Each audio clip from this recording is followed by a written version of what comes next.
మాకు 100% gross salary కావాలని నేను చాలా కోరుకుంటున్నాము. ఎందుకంటే ప్రతీదీ మనం రెగ్యులేషన్ కోసమే కదా పోరాడుతున్నాము. సో, ఈ పోరాటంలో మాకు అందరికీ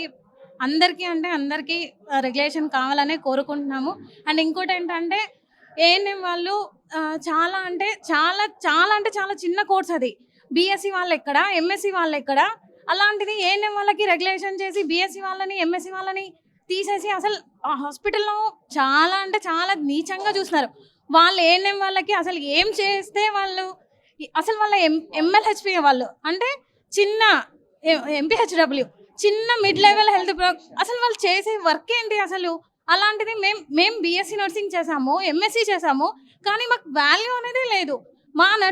మేము చేసే ఈ నర్సింగ్ ఆఫీసర్ ఉద్యోగాలు చాలా నష్టపోతున్నాం దీనివల్ల. కానీ ఏంటి అంటే ఏదో గవర్నమెంట్‌లో బాగున్నాం. సరే ఏదో ఒక హోప్ అనేది మాకు ఎప్పటికైనా వస్తుంది అనే ఒక చిన్న ఉద్దేశంతో మేమున్నాము. అండ్ ఇంకోటేంటంటే మా ఇంట్లో వాళ్ళు కూడా మేమేం పెద్ద దాని నుంచి వచ్చిన వాళ్ళం ఏం కాదు కదా! చాలా మిడిల్ క్లాస్ నుంచి వచ్చిన వాళ్ళమే. గవర్నమెంట్‌లో చేస్తున్నాడంటే ఎంత ఎక్స్‌పెక్ట్ చేస్తారు? కానీ బయట చేసే వాళ్ళకంటే కూడా మాకు చాలా తక్కువ సాలరీ ఇస్తున్నారు. అండ్ సాలరీ విషయానికొస్తే 2 మంత్స్ అవుతుంది. సాలరీసే పడట్లేదు. అదేదో నిధి పోర్టల్ అని